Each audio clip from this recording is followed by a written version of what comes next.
144 mil horas de vida. Se for dentro da média, Deus é soberano, Deus sabe quantas horas que eu tenho, se é 144, se é 44, se é 1 hora, se é 200 mil horas, eu não sei. Mas isso nos leva a pensar sobre a nossa vida, porque de repente você fala assim, bom, 144 mil horas é muita hora, né? Não. Hoje pela manhã, nós estávamos aqui, né, e brincamos com o casal, né, o Nathan Nunes e a Leidiane, mas já há 7 anos já de casados, né, parece que foi ontem, né, que a gente estava participando desse momento junto com esses irmãos, casando, mas passa rápido. E por isso eu quero pensar com os irmãos nesta noite sobre o tema desperta, desperta. E os meninos ali da transmissão, o Fábio, o Danilo, né, brincaram, junto com o Daniel ali, brincaram assim, você quer que coloque o tema lá na transmissão, desperta, em letras maiúsculas, desperta com interrogação, ou com exclamação, com 2 exclamações, como é que é? Né, a gente brincou sobre o desperta, no sentido de chamar a atenção. Mas nós vamos ler, vamos meditar sobre isso nesta noite. Vamos ler juntos, versículos 11 a 14, diz assim, e digo isto a vós outros que conheceis o tempo, já é hora de vos despertardes do sono, porque a nossa salvação está agora mais perto do que quando no princípio cremos. Vai alta a noite e vem chegando o dia. Deixemos, pois, as obras das trevas e revistamo-nos das armas da luz. Andemos dignamente como em pleno dia, não em orgias e bebedices, não em impudicícias e dissoluções, não em contendas e ciúmes, mas revesti-vos do Senhor Jesus Cristo, e nada disponhais para a carne no tocante às suas concupiscências. Amém. Mantenha a sua Bíblia aberta. Amados, o texto faz parte aqui da epístola aos Romanos, e para contextualizar, Roma, naquele tempo, era um berço do poder, ali estava o governo que estava com sua soberania sobre vários lugares do mundo naquele período, dominava grande parte da Europa, toda aquela parte do Oriente Médio, Ásia Menor, norte da África, estava sob o domínio do Império Romano. Mas a cidade de Roma, sendo o centro desse governo, exercia sobre a população daquele período uma grande influência. Tudo o que acontecia em Roma refletia em todo o império, e isso também influenciava a vida da igreja. E os irmãos daquela igreja, eles estavam inseridos nessa sociedade que vivia a questão da imposição de um governo que usurpava os bens, impostos altos sobre as pessoas, existia um questionamento se eles deveriam pagar impostos ou não, e você vai ver isso nesse próprio capítulo de número 13, se eles deveriam se submeter a essas autoridades, como que deveria ser a vida desses irmãos, como eles deveriam se relacionar com uma sociedade tão corrompida e distante dos propósitos de Deus, vivendo uma vida de devassidão, entregue à promiscuidade e tantas outras coisas. Paulo, então, dentro desse contexto, vem falar que os cristãos deveriam viver uma prática do amor verdadeiro. E aí ele chega nesta parte do texto, que vai falar sobre esse despertar. O texto começa no versículo 11 dizendo assim, e digo isto a vós outros que conheceis o tempo. Que tempo é esse? Esse tempo não é o do relógio, não é o tempo das 144 mil horas que talvez eu tenha de vida, ou que você tenha, ou 200 mil, ou 500 mil, não sei. Não é esse tempo cronológico, não é o tempo do relógio, mas aqui fala de o tempo no sentido do tempo de Deus, que no original a palavra é usada kairos, o tempo de Deus, que vai desde a criação até a volta dele. Nós já estamos estudando aqui, algumas semanas, às quartas-feiras, sobre o nosso Deus, e a gente sabe que o nosso Deus é eterno. Se ele é eterno, ele não está preso ao tempo. O tempo é coisa nossa. Mas aqui vai falar de um momento que pode acontecer a qualquer tempo. É o momento da volta de Jesus. Convenhamos, meus irmãos, Paulo está aqui há quase 2000 anos atrás, já preocupado, já abordando essa temática, já alertando aqueles irmãos sobre esse tempo, o tempo da volta de Jesus. Esta é a temática dessa parte do texto, o tempo da volta de Jesus. Portanto, para estarmos atentos, nós precisamos desse despertamento, e nós vamos ver algumas implicações desse despertamento. O texto diz assim, na parte B do versículo 11, já é hora de vos despertardes do sono, porque a nossa salvação está agora mais perto do que quando no princípio cremos. O primeiro ponto aqui, dentro dessa questão do despertar, é que nós precisamos de um discernimento espiritual para discernir quanto a esse despertamento e quanto ao preparar para a volta de Jesus. Muitas vezes nós caímos no erro do especular. A Bíblia fala que a 2000 chegará, a 2000 não passará. E 2000 anos passaram, nós já estamos em 2025 e estamos aqui. Outros falam assim, é por causa disso que Jesus vai voltar, é por causa daquilo que Jesus vai voltar. A verdade, irmãos, é que Deus é que sabe o momento da volta de Jesus. Esse Paulo, lá há 2000 anos, já disse que era o tempo, que era chegada a hora, que deveriam se preparar. Eu acho que eu e você, desculpe aqui a expressão, precisamos colocar nossas barbas de molho. Precisamos estar atentos.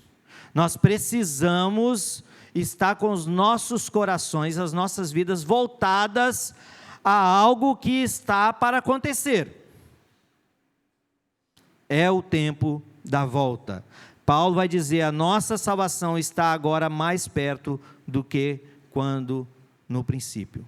Por que esse alerta, irmãos? Porque o povo da cidade de Roma, os irmãos daquela igreja, estavam influenciados por essa sociedade e muitos estavam vivendo indiferentes quanto ao pecado. Não é que eles estavam se afastando do pecado. O grande problema é que eles estavam se acostumando com o pecado, normalizando o pecado, achando que poderiam viver uma vida longe de Deus. Irmãos, quando nós olhamos para a narrativa do Gênesis, e olhamos para a história que nós conhecemos como história de Noé, isso é só didático, tá? Para a gente entender. Não existe a história de Noé, existe a história de Deus. A Bíblia toda conta a história de Deus. E nós dividimos essa história de Deus com algumas histórias, e aí a gente usa isso só no meio didático, tá bom? Guarda isso aí no seu coração. Aí a gente cita a história de Noé, a história de Abraão, a história de fulano, de Davi, mas na verdade a Bíblia conta a história do nosso Deus, que tem como propósito chamar pessoas, adoradores, de todos os povos, de todas as línguas. Mas quando nós olhamos para os acontecimentos do tempo de Noé, as pessoas estavam casando no tempo de Noé? Sim. As pessoas estavam festejando no tempo de Noé? Sim. As pessoas estavam trabalhando no tempo de Noé? Sim. Estavam se divertindo, estavam viajando, estavam fazendo suas atividades do cotidiano? Sim. Mas a grande maioria, a população em geral daquele tempo, não se aperceberam para o que ia acontecer. O que ia acontecer? o dilúvio. O dilúvio, irmãos, aquilo que aconteceu naquele momento é apenas um sinal. Um sinal. É uma referência do que iria acontecer na volta de Jesus. A volta de Jesus vai ser também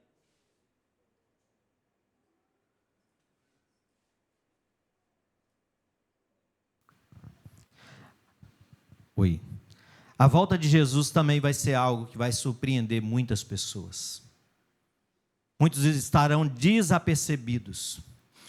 Então, meu querido irmão e minha querida irmã, nós precisamos desse discernimento espiritual para perceber as coisas que estão acontecendo no nosso dia a dia, perceber os acontecimentos que apontam para esta volta de Jesus. E cada vez mais tem aumentado tudo aquilo que a palavra de Deus nos descreve, daquilo que antecederá a volta de Jesus. Conforme Mateus capítulo 24, lá vai falar das catástrofes, vai falar de enchentes, vai falar de terremotos, vai falar de amor de muitos se esfriando, vai falar de várias situações que vão anteceder a volta de Jesus. Porém, o versículo de número 14 vai dizer que o evangelho do reino será pregado a todas as nações, todas as etnias, então virá o fim. Algumas etnias ainda faltam ouvir do evangelho. A gente não tem muita certeza quantas. Estatisticamente, as organizações antropológicas, missionárias, sociais, catalogaram aí em torno de umas 7.000 que ainda faltam. Porém, dessas 7.000, 3.000 delas já têm presença de pelo menos um crente nessas etnias. Então a coisa pode acontecer, de uma hora para outra. São sinais. E todas essas coisas narradas nas Escrituras, elas têm acontecido com mais frequência.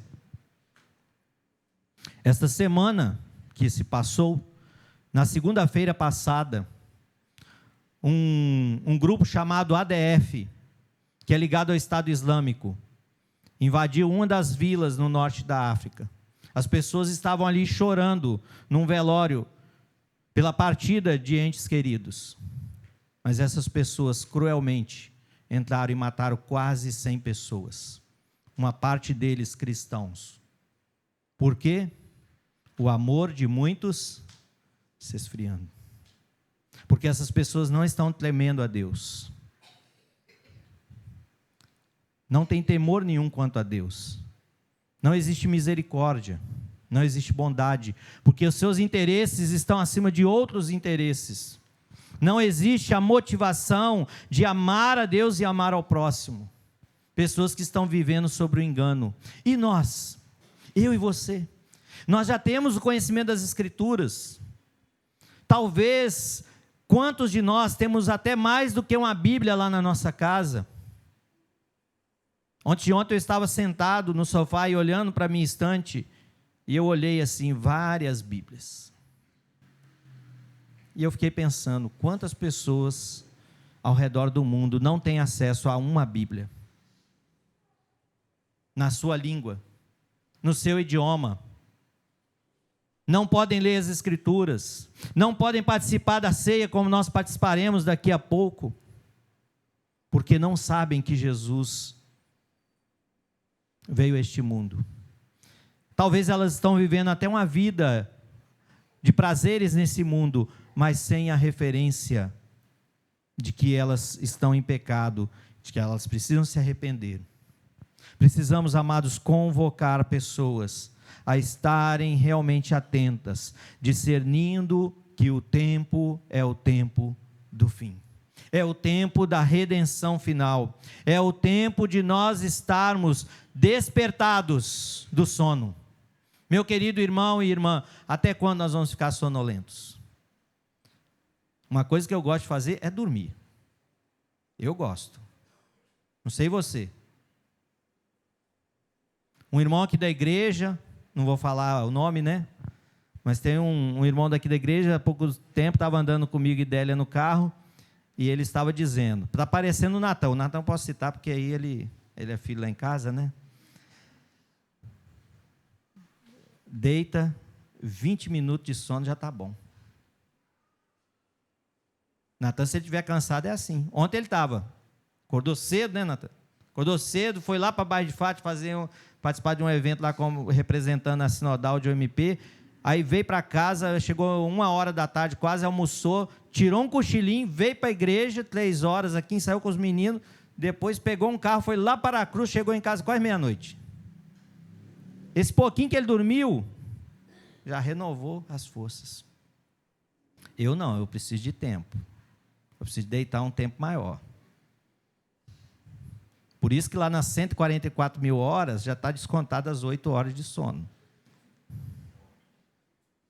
Mas espiritualmente? Espiritualmente, amados, muitas vezes nós estamos nesse sono. Nós estamos vivendo esse sono, não atentos, porque quem está dormindo está inerte ao que está acontecendo ao redor. Tem umas pessoas que têm um sono tão pesado que pode cair um temporal lá do lado de fora, raio, trovão, que ele não acorda. Agora tem uns não, que tem um sono mais leve. Espiritualmente, irmãos, nós precisamos estar despertados, observando todas as coisas e buscando a direção de Deus. O que ainda envolve esse despertamento? Versículo de número 12, vamos ler juntos? 12. Vai.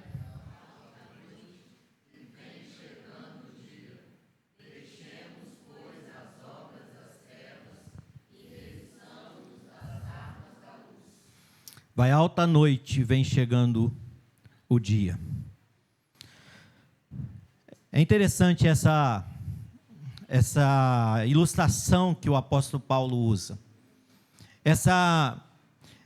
Esse momento que ele expressa. Vai alta noite. Vamos aqui imaginar este momento. 10 horas da noite, aliás, nós estamos aqui quase 8 horas da noite. Está escuro, não está? Se desligar as luzes, faltar energia, vira um breu, não é? Escuro. Meia-noite, continua escuro, não é? Hein? 2 horas da manhã, 3 horas da manhã, 4 horas da manhã, 5 horas. 5 horas já começa a meio clarear, né? O Juninho está ali balança a cabeça que ele sempre acorda cedinho para ir, né? Marcão nas estradas, hein, Marcão? Está rodando às vezes de noite, quando começa a despontar o dia, já é diferente. Irmãos, nós não fomos feitos para a noite. Infelizmente, alguns precisam trabalhar à noite. Eu já trabalhei à noite. Não é nada legal. Trabalhei 1 ano e meio à noite. Que dificuldade. À noite, o texto aqui traz uma ideia de que noite é lugar de trevas. É lugar de escuridão, é lugar que acontece coisas e situações horríveis à noite. A ideia aqui está linkando noite com trevas, com obras das trevas. Então o texto está dizendo que vai alta a noite, ou seja, está quase chegando o momento do clarear, do momento das coisas virem à tona, das coisas serem mostradas e demonstradas e vistas com mais facilidade, sem nada que oculte essas coisas mais da noite. O texto está dizendo que está chegando o momento mais claro. Eu, Délia, alguns meninos lá da cidade de Iguaçuí, nós fomos no Pico da Bandeira uma vez. Não sei se eu tomei assim, com o abdômen acentuado, não sei se eu consigo subir lá mais, né? Acho que eu tenho que fazer uma preparação aí, se os meninos forem. Mas, quando a gente foi, nós subimos durante a noite. Nós saímos da cidade de Iguaçuí de tarde, chegamos lá no finalzinho da tarde, montamos as barracas lá no terreirão e ficamos lá num frio, bem frio mesmo. Eu acho que estava uns 8 graus mais ou menos. E nós montamos as barracas ali e ficamos. E o nosso planejamento era sair meia-noite. do terreirão e começar a caminhada subindo o Pico da Bandeira. Mas quando estava ali 10h30 da noite, tinha muita bagunça, outras pessoas que estavam lá, de outros grupos, e o nosso grupo, eu não lembro, eram 12 pessoas, 14 por aí. E nós decidimos, vamos aproveitar, vamos começar a subida 10h30 da noite, 11 horas por aí, nós começamos a caminhada. Irmãos, cada um tinha que ter a sua lanterna. Não servia a lanterna do outro. Tinha que ter baterias reservas, porque só a bateria que existia, por causa do frio intenso, a bateria descarregava rápido. E nós começamos aquela caminhada subindo.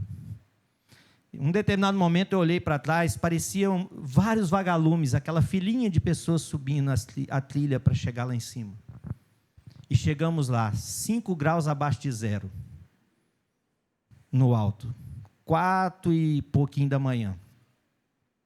Eles falaram assim, vamos ficar atentos, porque quando o sol sair vai ser muito rápido. Então, quem for tirar foto, tem que tirar foto rápido e já separar o lugar para outra pessoa tirar foto. Irmãos, que maravilha. Se você não vê essa cena, na vida, pelo menos um dia na vida, você tem que subir o Pico da Bandeira. Coloque isso como meta. É a coisa mais linda. É algo fantástico. Mesmo você que não gosta de aventura, não gosta muito de atividade física, se você puder, faça esse esforço. Se prepare fisicamente. Pega umas dicas aí com os meninos. Chama o André, chama o Natan Nunes, né? Esse moçada aí que é preparada. Né, bombeiro? Para ir lá. Aquela escuridão. E você vê aquela grande escuridão. E daqui a pouco o sol sai entre as nuvens muito rápido. E clareia rapidinho, e daqui a pouco o sol já está bem alto. É uma cena que não tem como a gente descrever, só estando lá para você guardar na memória e no coração. O texto aqui, irmãos, está falando não da chegada de um sol em meio à noite escura, mas fala da chegada do sol da justiça. O texto aqui vai falar que nós precisamos estar atentos, e por isso nós precisamos de 2 atitudes, e o texto no versículo 12 apresenta. A primeira, deixemos o que? As obras das trevas. Deixemos aquilo que não é o propósito de Deus, aquilo que diz respeito somente a este mundo. Então a primeira atitude que eu e você precisamos deixar é qualquer obra das trevas. A segunda atitude, é outro verbo, no finalzinho do versículo 12, revistamo-nos das armas da luz. O texto então vai mostrar para nós que existe uma grande diferenciação.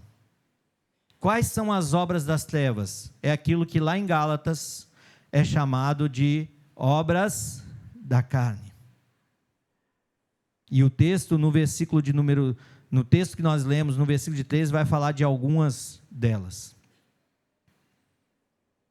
Eu te pergunto, você tem praticado obras das trevas? Adão praticou obra das trevas junto com Eva. Porque a primeira atitude de Adão e Eva foi se esconder. Obra das trevas. Dali entra o pecado.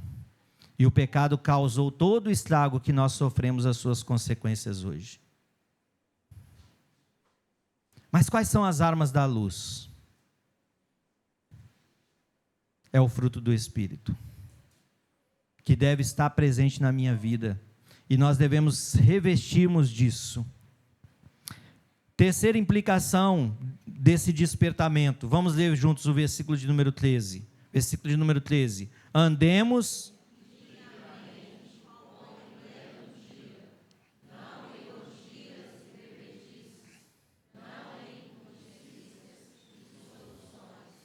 não em contendas e ciúmes. Amados, o texto vai falar aqui que nós vamos andar e devemos andar, e há um conclamar, há uma ordem aqui de Paulo para aquela igreja e para nós: andemos como em pleno dia. Ou seja, em pleno dia você não precisa de farol. Em pleno dia você não precisa de lanterna. Correto? Você não necessariamente precisa de luz artificial, se você estiver num lugar aberto. Por quê? Porque o dia está claro. O dia não precisa de nada de subterfúgios nesta caminhada. Quando o apóstolo Paulo usa aqui esta ilustração, ele está linkando com o finalzinho do versículo 12 sobre as armas da luz. Andar em pleno dia significa que nós esse andar em pleno dia significa que nós não vamos praticar nada, não vamos fazer nada que nós venhamos a nos envergonhar e ter que se esconder. Porque o pecado muitas vezes vai nos empurrar para olhar para baixo, a se escondermos, a termos vergonha. E quantas pessoas estão aprisionadas a atitudes assim? E ele então vai esclarecer o que isso significa.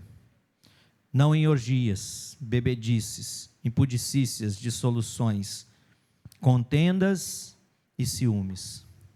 Há uma descrição aqui, amados, nesse versículo 13, de atitudes que, infelizmente, muitas pessoas que se dizem cristãos praticam.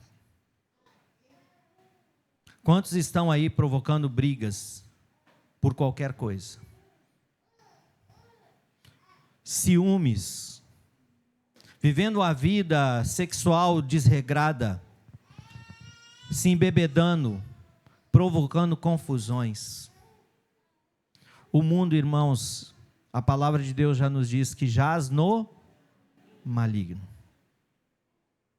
Mas nós somos filhos não deste mundo, nós somos filhos da luz, nós somos filhos do Rei, nós somos filhos de Deus. As nossas práticas, as nossas ações devem evidenciar que nós somos diferentes do mundo. O mundo aplaude o que é errado. O mundo aplaude aquilo que é ruim. O mundo aplaude aquilo que é levante contra o nosso Deus. O mundo aplaude isso. Tudo que é contra Deus. E eu e você precisamos estar atentos para não cairmos nessas ciladas. Nas tentações que o inimigo coloca. Nas promoções que o mundo faz daquilo que é errado, daquilo que é pecaminoso e daquilo que afronta o nosso Deus. Amados, nós muitas vezes não nos atentamos para pequenas atitudes, que às vezes nós consideramos sem grande significado, mas que são brechas que são dadas para que o inimigo de nossas almas esteja agindo, às vezes em nossa própria mente e coração, ou até no nosso próprio corpo. Ontem eu estava numa palestra pela manhã, em que proferiu essa palestra um irmão especialista no mundo budista. E me perdoe, meu querido, se você já fez, deixe de fazer. A yoga. Ele estava dizendo para nós, irmãos, como que é concebida a yoga, como que foi criada a yoga, e como ela é uma porta aberta para o demônio agir na vida de muitas pessoas.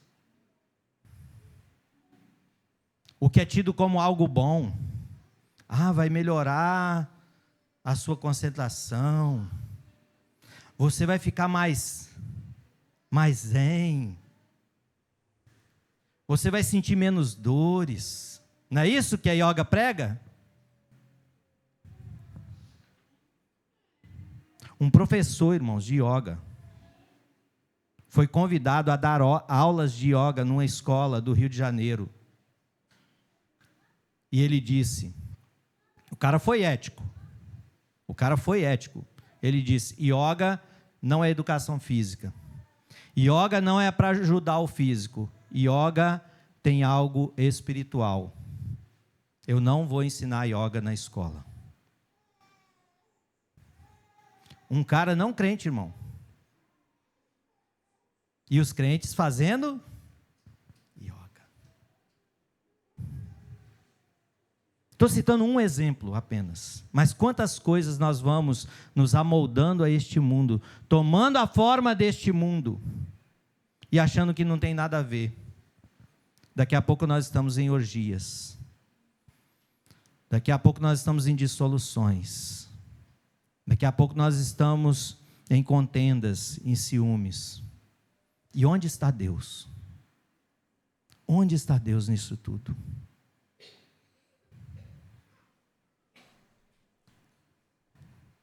Creio que nós, principalmente na nossa denominação, nós precisamos mais falar do Espírito Santo.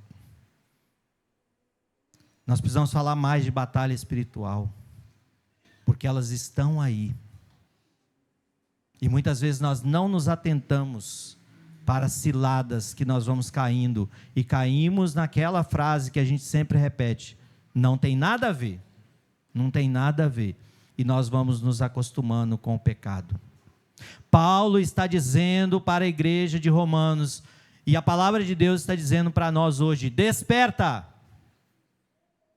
Já está raiando o dia, é hora de andarmos como em plena luz do dia, não em trevas, não em bebedeiras, dissoluções, brigas, contendas, ciúmes, e a lista poderia ir bem grande, de coisas que muitas vezes nós valorizamos. Onde você tem dedicado o seu tempo? Em quê? Onde você tem investido os seus recursos? Quanto tempo nós temos dedicado para nos aproximarmos mais de Deus, para uma intimidade maior com Deus e redundar em uma proclamação do Evangelho de forma efetiva? Nós cristãos amados precisamos viver o Evangelho de uma forma mais contundente, mais verdadeira. Leiamos juntos o versículo 14, concluindo. Mas revesti-vos do Senhor Jesus Cristo, e nada disponhais para a carne no tocante às suas concupiscências. Paulo, irmãos, termina esse texto, esse capítulo, falando que eu e você precisamos viver uma vida coerente. É importante, é fundamental, num mundo tão dado a tantas, entre aspas, verdades, eu e você precisamos viver a verdade. E viver a verdade significa sermos coerentes. O que isso significa? Falar e viver. Se eu falo que eu sou santo, preciso buscar viver uma vida santa. Se eu falo que sou filho de Deus, devo agir como filho de Deus. Se eu falo que eu sou da luz, devo viver como alguém da luz e não das trevas.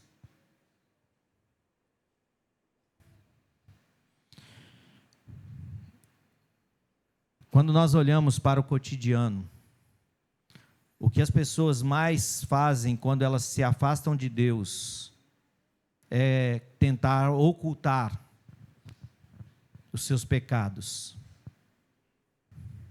Mas vai chegar um dia em que tudo será trago à tona. Tudo será trago à tona. Vai chegar um momento, e eu não sei o dia e a hora. Ninguém aqui sabe, mas o nosso Deus sabe. Assim como foi surpresa para muitos, quando houve o dilúvio, vai ser surpresa para muitos, quando Jesus voltar. Que eu e você não sejamos surpreendidos por esse momento. Um dia desceu Saraiva sobre a cidade de Sodoma e Gomorra ali, naquele contexto. Foi surpresa para muitos. Mas o que eles mais faziam era praticar uma vida longe de Deus. E eu e você? Será que seremos surpreendidos nesse dia? Paulo vai dizer para nós: desperta. Já está chegando amanhã. Já deu 5 horas, 6 horas, 7 horas da manhã. É hora de levantar. É hora de despertar. Revesti-vos do Senhor Jesus Cristo. É disso que a gente precisa, irmãos. Jesus é o principal na sua vida. Jesus é prioridade na sua vida. Jesus é a referência da sua vida. As suas decisões são baseadas naquilo que Jesus realmente deseja. Jesus é o exemplo maior para nós. Jesus realmente é a nossa maior referência de alguém que amou a Deus acima de tudo e amou o próximo. A igreja de Roma, irmãos, passou por muitos sofrimentos. Foi uma igreja que passou por muitas adversidades. Se você assistir algumas séries que contam esta história, se você ler livros, você vai ver o quanto muitos daqueles cristãos sofreram. E quando nós apenas lemos é uma coisa, mas se você assistir uma série, claro, tem séries que exageram um pouco na licença poética, né, na hora das filmagens, coloca ali algumas cenas assim, mais para chamar alguma atenção, mas elas nos ajudam a visualizar um pouco os acontecimentos. Quando cristãos, irmãos, eram jogados às feras, porque amaram mais a Deus do que a este mundo, porque decidiram não se submeter aos princípios e valores daquele reino governante da época. Cristãos, irmãos, em Roma, para se reunirem num ajuntamento como esse aqui, eles foram, sabe para onde? Você sabe para onde que eles foram, os cristãos se reunir? Para as catatumbas, foram para o cemitério, para os lugares mais difíceis, para cultuarem ao Senhor Jesus, para estarem juntos. Temos a facilidade hoje, temos essa liberdade hoje. Esta liberdade, irmão, sabe, ela é para mostrar para nós que nós somos indesculpáveis. Preste atenção, irmão, quantos que gostariam de estar aqui hoje participando da ceia? E talvez estão acamados, estão hospitalizados, não conseguiram andar até aqui, mas gostariam de estar aqui. E muitas vezes nós fazemos pouco caso de estarmos servindo ao Rei. Não somente o ato de vir aqui na ceia, mas é no dia a dia, na vida. Porque só vir na ceia também não adianta muita coisa não, tá? Só cumprir um ritual. Teve um momento que Deus chamou o profeta Ageu, chamou o profeta Sofonias, e falou: é melhor vocês pararem com isso, porque eu estou cheio, estou farto desses rituais de vocês. Eu quero é vida. Eu quero que vocês tenham o coração realmente voltado. É tempo, irmãos, de andarmos na luz. É tempo de vivermos na luz. É tempo de sermos luz, de usarmos as armas da luz. O mundo precisa da mensagem. E quem é que vai levar a mensagem? É eu e você. O mundo precisa de cristãos de verdade. Cristãos que sejam testemunhas de Jesus. Os meninos hoje pela manhã estavam na sala dos adolescentes e jovens, e a irmã que ministrou a aula mostrou para eles um site, em que as pessoas pesquisam, não é, presbítero Wendel? Sobre suicídio. E elas caem num site, muitas delas caem num site que tem pessoas cristãs que estão ali para conversar com essas pessoas. E o número, irmãos, não é pequeno. Eu não lembro lá o dado. Não sei se algum dos meninos lembra. Mas eu acho que tinha mais de 20 milhões de acessos, bilhões de acessos, não sei, alguma coisa assim. Hein? 20 milhões. E só na hora que estava ali, só na hora que ela mostrou o site assim, tinha 79 pessoas online. Naquele momento, 79 pessoas online, né, nesse site. Naquele momento. O mundo precisa da mensagem. Trevas não resolve o problema das trevas. O mal não resolve o problema do mal. Mas Jesus é a resposta que o mundo precisa. Eu e você somos os agentes que devemos levar esta mensagem. Curva a sua cabeça. Não seja indiferente. Não seja filho das trevas. Seja agente do reino. Ande na luz. Esteja atento, porque o dia se aproxima. É chegado o tempo.